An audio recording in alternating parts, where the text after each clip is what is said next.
En wach matek ahinya kendo wageno ni en nonro mibiro tim matieki mar ng'eyo ni en ng'awa ma donjo osuptal kendo nego jotuo.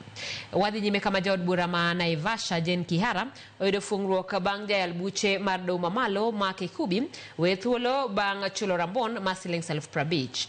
Kihara okinde mage kotelne kod jatend duond bura mar Wiper Kalonzo Musyoka kod jaod bura motenore kod jalup jatend piny machon Rigathi Gachagua onyiero keth mane odonjnego kagiwacho ni gin weche mag siasa.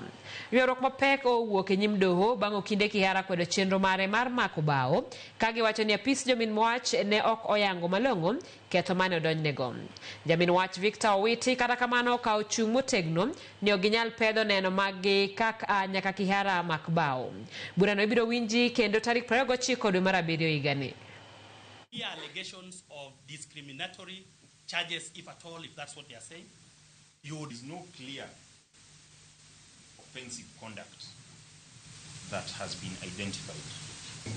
That you don't need to test the milk to know that something is off. Even the smell of this can tell you that there is something that is off.